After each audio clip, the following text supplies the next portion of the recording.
Hello ಕರ್ನಾಟಕದ ಸ್ಪರ್ಧಾರ್ಥಿಗಳಿಗೆ ನಮಸ್ಕಾರಗಳು. ಈ ವಿಡಿಯೋದಲ್ಲಿ ನಾವು ಕರ್ನಾಟಕ PD ಮತ್ತು ವಿಲೇಜ್ ಅಕೌಂಟೆಂಟ್ಗೆ ಸಂಬಂಧಪಟ್ಟಂತಹ ಸಾಮಾನ್ಯ ಕನ್ನಡದ 21ನೇ ಭಾಗದ ಪ್ರಶ್ನೆಗಳನ್ನು ಕೆಲವೊಂದಿಷ್ಟು ಡಿಸ್ಕಸ್ ಮಾಡೋಣ. ಸೊ ಇವು ತುಂಬ ಇಂಪಾರ್ಟೆಂಟ್ ಆದಂಥ ಪ್ರಶ್ನೆಗಳಾಗಿರ್ತವೆ, ಅದಕ್ಕೋಸ್ಕರ ಯಾರು ನೆಗ್ಲೆಕ್ಟ್ ಮಾಡೋಕ್ಕೆ ಹೋಗ್ಬೇಡ್ರಿ ಮತ್ತು ಕೊನೆವರೆಗೂ ನೋಡಿ. ಮೊದಲನೇ ಪ್ರಶ್ನೆ ಇದೆ ನೋಡಿ. ಮೊದಲನೇ ಪ್ರಶ್ನೆ, ಸರಸರಣಿ ಪದವು ಕೆಳಗಿನ ಈ ವ್ಯಾಕರಣಕ್ಕೆ ಸೇರಿದೆ ಅಂತ ಕೇಳಿದ್ದಾರೆ. ಸೊ ಸರಸರಣಿ ಅನ್ನುವಂತಹ ಪದವು ಯಾವ ಒಂದು ನುಡಿಯಾಗಿರುತ್ತೆ ಅಂತಂದರೆ ಇಲ್ಲಿ ಸರಿಯಾದಂಥ ಉತ್ತರ ಆಪ್ಷನ್ ಸಿ, ಇದೊಂದು ಅನುಕರಣಾವ್ಯಯವಾಗಿದೆ. ಸರಸರಣೆ ಹೋಯಿತು ಅನ್ನೋದು ಒಂದು ಅನುಕರಣ ವಾಕ್ಯ ಬರುತ್ತೆ. ಬ್ಯಾಕ್ಗ್ರೌಂಡ್ ಸ್ವಲ್ಪ ನಾಯ್ಸ್ ಇದೆ, ಅಡ್ಜಸ್ಟ್ ಮಾಡಿಕೊಡ್ರಿ. ಕನ್ನಡದ ಮೊದಲ ಶಾಸನ ಯಾವುದು ಅಂತ ಕೇಳಿದ್ದಾರೆ. ಸೊ ಕನ್ನಡದ ಮೊದಲ ಶಾಸನ ಇಲ್ಲಿ ಸರಿಯಾದಂತಹ ಉತ್ತರವಾಗುವುದು ಆಪ್ಷನ್ ಬಿ ನೋಡಿ. ಹಲ್ಮಿಡಿ ಶಾಸನವು ಕನ್ನಡದಲ್ಲಿ ದೊರೆತಂತಹ ಮೊದಲ ಶಾಸನವಾಗಿದೆ. ಸೊ ಇನ್ನೂ ಯಾರು ಸಬ್ಸ್ಕ್ರೈಬ್ ಮಾಡಿಲ್ಲ, ಸಬ್ಸ್ಕ್ರೈಬ್ ಮಾಡಿಕೊಡ್ರಿ. ಡೈಲಿ ಬರ್ತಾ ಇರ್ತಕ್ಕಂಥ ಈ ಸೀರೀಸ್ ವಿಡಿಯೋನ ನೋಡ್ತಾ ಇರಿ. ಚಳಿಗಾಲ ಪದವು ಯಾವ ಸಂಧಿಗೆ ಉದಾಹರಣೆಯಾಗಿದೆ? ಚಳಿಗಾಲ ಅನ್ನುವಂತಹ ಪದ ಯಾವ ಸಂಧಿಯ ಪದವಾಗಿದೆ ಅಂತ ಕೇಳಿದ್ದಾರೆ. ಸೊ ಇಲ್ಲಿ ಸರಿಯಾದಂತಹ ಉತ್ತರವಾಗುವುದು ಆಪ್ಷನ್ ಸಿ ನೋಡಿ, ಒಂದು ಆದೇಶ ಸಂಧಿಗೆ ಉದಾಹರಣೆಯಾಗಿದೆ. ಚಳಿಗಾಲ ಅನ್ನುವಂಥದ್ದು ಒಂದು ಆದೇಶ ಸಂಧಿ ಪದವಾಗಿದೆ. ನೆಕ್ಸ್ಟ್, ಇನ್ನು ವಿದ್ಯಾರ್ಥಿಯು ಓದುತ್ತಿದ್ದಾನೆ, ಈ ವಾಕ್ಯವು ಯಾವ ಒಂದು ಕಾಲದಲ್ಲಿ ಬರುತ್ತೆ? ವಿದ್ಯಾರ್ಥಿಯು ಓದುತ್ತಿದ್ದಾನೆ ಅನ್ನುವಂತಹ ವಾಕ್ಯ ಇಲ್ಲಿ ಸರಿಯಾದಂಥ ಉತ್ತರ ಆಪ್ಷನ್ ಬಿ ನೋಡಿ, ಇದೊಂದು ವರ್ತಮಾನ ಕಾಲ ಪದವಾಗಿದೆ, ವರ್ತಮಾನ ಕಾಲ ವಾಕ್ಯವಾಗಿದೆ. ನೆಕ್ಸ್ಟ್, ಇಲ್ಲಿ ನೋಡಿ, ಕನ್ನಡದಲ್ಲಿ ಮೊದಲ ನಿಘಂಟನ್ನು ಬರೆದ ಪಾಶ್ಚಿಮಾತ್ಯರು ಯಾರು? ಕನ್ನಡದಲ್ಲಿ ದೊರೆತಂತಹ ಮೊದಲ ನಿಘಂಟನ್ನು ಬರೆದಂತಹ ಪಾಶ್ಚಿಮಾತ್ಯರು ಯಾರಪ್ಪ ಅಂತಂದರೆ ಇಲ್ಲಿ ಸರಿಯಾದಂಥ ಉತ್ತರ ಆಪ್ಷನ್ ಸಿ ನೋಡಿ, ಕಿಟೆಲ್ರವರು ಕನ್ನಡದ ಮೊದಲ ನಿಘಂಟನ್ನು ಬರೆದಂತಹ ಪಾಶ್ಚಿಮಾತ್ಯರಾಗಿದ್ದಾರೆ, ನೆನ್ಪಿಟ್ಕೊಡ್ರಿ. ನೆಕ್ಸ್ಟ್, ಇನ್ನು ಹಲವು ಪದವು ಈ ಕೆಳಗಿನ ಯಾವ ಪ್ರಕಾರಕ್ಕೆ ಸೇರಿದೆ? ಹಲವು ಅನ್ನುವಂತಹ ಪದ ಯಾವ ಪ್ರಕಾರಕ್ಕೆ ಸೇರಿದೆ? ಇಲ್ಲಿ ಸರಿಯಾದಂಥ ಉತ್ತರ ಆಪ್ಷನ್ ಬಿ ನೋಡಿ, ಇದೊಂದು ಪರಿಮಾಣವಾಚಕ ಪ್ರಕಾರಕ್ಕೆ ಸೇರಿದ ಪದವಾಗಿದೆ. ಹಲವು ಅನ್ನುವಂಥದ್ದು ಪರಿಮಾಣವಾಚಕ ಪದವಾಗಿದೆ. ನೆಕ್ಸ್ಟ್, ಇನ್ನು ಕನ್ನಡ ವರ್ಣಮಾಲೆಯಲ್ಲಿರುವ ಅನುನಾಸಿಕಗಳ ಸಂಖ್ಯೆ ಎಷ್ಟು? ವರ್ಣಮಾಲೆಯಲ್ಲಿ ಕಂಡುಬರತಕ್ಕಂಥ ಅನುನಾಸಿಕಗಳ ಸಂಖ್ಯೆ ಇಲ್ಲಿ ಸರಿಯಾದ ಉತ್ತರ ಆಪ್ಷನ್ ಎ ನೋಡಿ. ಅನುನಾಸಿಕಗಳು ಒಟ್ಟು 5 ಅನುನಾಸಿಕಗಳು ಕಂಡುಬರುತ್ತವೆ ನಮ್ಮ ಕನ್ನಡ ವರ್ಣಮಾಲೆಯಲ್ಲಿ. ಆಪ್ಷನ್ ಎ ಇಲ್ಲಿ ಸರಿಯಾದಂತಹ ಉತ್ತರ. ನೆಕ್ಸ್ಟ್, ಇನ್ನು ಪತಿವ್ರತೆ ಪದದ ತದ್ಭವ ರೂಪ ಏನು? ಪತಿವ್ರತೆ ಅನ್ನುವಂತಹ ಪದದ ತದ್ಭವ ರೂಪ ಇಲ್ಲಿ ಸರಿಯಾದಂಥ ಉತ್ತರ ಆಪ್ಷನ್ ಸಿ ನೋಡಿ, ಹದಿಬದೆ ಅನ್ನುವಂಥದ್ದು ಪತಿವ್ರತೆ ಪದದ ತದ್ಭವ ಪದವಾಗಿದೆ, ಹದಿಬದೆ. ನೆಕ್ಸ್ಟ್, ಇನ್ನು ಸಾಬೂನು ಪದವು ಈ ಭಾಷೆಗೆ ಸೇರಿದ ಪದವಾಗಿದೆ. ಸಾಬೂನು ಅನ್ನುವಂತಹ ಪದ ಯಾವ ಭಾಷೆಯ ಪದವಾಗಿದೆ ಅಂತ ಕೇಳಿದ್ದಾರೆ. ಸೊ ಇಲ್ಲಿ ಸರಿಯಾದಂಥ ಉತ್ತರವಾಗುವುದು ಆಪ್ಷನ್ ಡಿ ನೋಡಿ, ಇದೊಂದು ಪೋರ್ಚುಗೀಸ್ ಪದವಾಗಿದೆ. ಸಾಬೂನು ಅನ್ನುವಂಥದ್ದೊಂದು ಪೋರ್ಚುಗೀಸ್ ಭಾಷೆಗೆ ಸೇರಿದ ಪದವಾಗಿದೆ. ನೆಕ್ಸ್ಟ್, ಇನ್ನು ಅನುಕೂಲ ಪದದ ವಿರುದ್ಧ ಪದವನ್ನು ಗುರುತಿಸಿರಿ. ಅನುಕೂಲ ಅನ್ನುವಂತಹ ಪದದ ವಿರುದ್ಧಾರ್ಥಕ ಪದ ಸರಿಯಾದ ಉತ್ತರ ಆಪ್ಷನ್ ಬಿ ನೋಡಿ, ಅನಾನುಕೂಲ ಅನ್ನುವಂಥದ್ದು ಅನುಕೂಲ ಪದದ ವಿರುದ್ಧಾರ್ಥಕ ಪದವಾಗಿದೆ, ಅನಾನುಕೂಲ. ನೆಕ್ಸ್ಟ್ ಏನಿದೆ ನೋಡಿ, ಕೆಳಗಿನವುಗಳಲ್ಲಿ ಸ್ತ್ರೀಲಿಂಗ ರೂಪದಲ್ಲಿರುವ ಪದ ಯಾವುದು? ಸ್ತ್ರೀಲಿಂಗ ರೂಪದಲ್ಲಿರ್ತಕ್ಕಂಥ ಪದ ಇಲ್ಲಿ ಸರಿಯಾದ ಉತ್ತರ ಆಪ್ಷನ್ ಬಿ ನೋಡಿ, ಸುಖಿ ಅನ್ನುವಂಥದ್ದು ಸ್ತ್ರೀಲಿಂಗ ರೂಪದಲ್ಲಿ ಕಂಡುಬರುವ ಪದವಾಗಿದೆ, ಸುಖಿ. ನೆಕ್ಸ್ಟ್,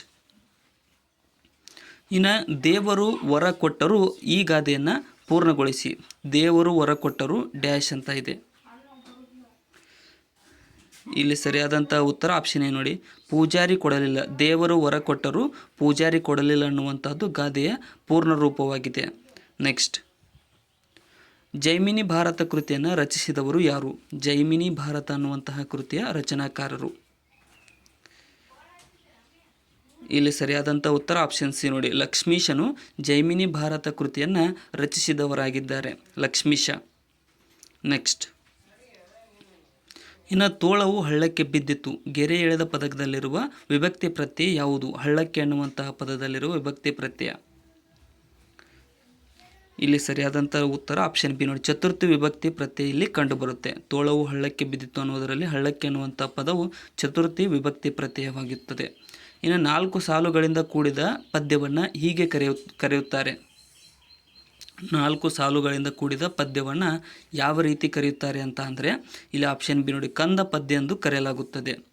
4 ಸಾಲುಗಳಿಂದ ಕೂಡಿದ ಪದ್ಯ ಕಂದ ಪದ್ಯ. ನೆಕ್ಸ್ಟ್, ಇನ್ನು ಶ್ರೀರಾಮನು ರಾವಣನನ್ನು ತೀಕ್ಷ್ಣವಾದ ಬಾಣಗಳಿಂದ ಕೊಂದನು. ಈ ವಾಕ್ಯದಲ್ಲಿರುವ ಕರ್ಮಪದ ಯಾವುದು? ಇಲ್ಲಿ ಆಪ್ಷನ್ ಬಿ ನೋಡಿ, ರಾವಣನನ್ನು ಅನ್ನುವಂಥದ್ದು ಒಂದು ಕರ್ಮಪದವಾಗಿದೆ ಇಲ್ಲಿ. ನೆಕ್ಸ್ಟ್, ಇನ್ನು ನಾಲ್ವಡಿ ಈ ಪದದ ಸಮಾಸ ಯಾವುದು? ನಾಲ್ವಡಿ ಪದದ ಸಮಾಸ. ಇಲ್ಲಿ ಸರಿಯಾದಂತಹ ಉತ್ತರ ಆಪ್ಷನ್ ಡಿ ನೋಡಿ, ದ್ವಿಗು ಸಮಾಸ. ನಾಲ್ವಡಿ ಅನ್ನುವಂತಹ ಪದವು ದ್ವಿಗು ಸಮಾಸವಾಗಿದೆ. ನೆಕ್ಸ್ಟ್, ಹೊಯ್ಸಳ ವಂಶದ ಸ್ಥಾಪಕರು ಯಾರು? ಹೊಯ್ಸಳ ವಂಶದ ಸ್ಥಾಪಕರು. ಇಲ್ಲಿ ಸರಿಯಾದಂತಹ ಉತ್ತರವಾಗುವುದು ಆಪ್ಷನ್ ಡಿ ನೋಡಿ, ಸಳನು ಹೊಯ್ಸಳ ವಂಶದ ಸ್ಥಾಪಕನಾಗಿದ್ದಾನೆ. ಸಳ. ನೆಕ್ಸ್ಟ್, ಇನ್ನು ಯಾವುದು ಎಂಬುದು ಸರ್ವನಾಮದ ಈ ಪ್ರಕಾರಕ್ಕೆ ಉದಾಹರಣೆಯಾಗಿದೆ. ಯಾವುದು ಅನ್ನುವಂಥದ್ದು ಯಾವ ಸರ್ವನಾಮ? ಇಲ್ಲಿ ಸರಿಯಾದಂಥ ಉತ್ತರವಾಗುವುದು ಆಪ್ಷನ್ ಬಿ ನೋಡಿ, ಇದೊಂದು ಪ್ರಶ್ನಾರ್ಥಕ ಸರ್ವನಾಮವಾಗಿದೆ. ಯಾವುದು ಪ್ರಶ್ನಾರ್ಥಕ ಸರ್ವನಾಮ ಆಗುತ್ತೆ. ನೆಕ್ಸ್ಟ್, ಇನ್ನು ಕಿಂಕರ ಪದದ ಅರ್ಥವೇನು? ಕಿಂಕರ ಅನ್ನುವಂತಹ ಪದದ ಅರ್ಥ. ಇಲ್ಲಿ ಸರಿಯಾದಂತಹ ಉತ್ತರ ಆಪ್ಷನ್ ಎ ನೋಡಿ, ಸೇವಕ ಅನ್ನುವಂಥದ್ದು ಕಿಂಕರ ಪದದ ಅರ್ಥವಾಗಿದೆ. ಕಿಂಕರ ಅಂತಂದರೆ ಸೇವಕ. ನೆಕ್ಸ್ಟ್, ಹೀಂಗ ಪದದ ಗ್ರಾಂಥಿಕ ರೂಪ ಏನು? ಹೀಂಗ ಅನ್ನುವಂಥ ಪದದ. ಇಲ್ಲಿ ಸರಿಯಾದಂತಹ ಉತ್ತರ ಆಗೋದು ಆಪ್ಷನ್ ಬಿ ನೋಡಿ, ಹೀಗೆ ಅನ್ನುವಂಥದ್ದು ಹೀಂಗ ಪದದ ಗ್ರಾಂಥಿಕ ರೂಪವಾಗಿದೆ. ನೆಕ್ಸ್ಟ್, ಇನ್ನು ಬಳೆಗಾರ ಪದವು ಈ ವ್ಯಾಕರಣಾಂಶಕ್ಕೆ ಸೇರಿದೆ. ಬಳೆಗಾರ ಅನ್ನುವಂಥ ಪದ. ಇದು ಸರಿಯಾದಂತಹ ಉತ್ತರ ಆಪ್ಷನ್ ಬಿ ನೋಡೋದೊಂದು ತದ್ದಿತಾಂತ ನಾಮ ವ್ಯಾಕರಣಕ್ಕೆ ಸೇರಿದ ಪದವಾಗಿದೆ. ಬಳೆಗಾರ ಅನ್ನುವಂತಹದ್ದು ತದ್ದಿತಾಂತ ನಾಮ ವ್ಯಾಕರಣ. ನೆಕ್ಸ್ಟ್, ಒಂದು ವಸ್ತುವನ್ನು ಇನ್ನೊಂದು ವಸ್ತುವಿಗೆ ಹೋಲಿಸಿ ಹೇಳುವುದಕ್ಕೆ ಏನಂತ ಕರೀತಾರೆ?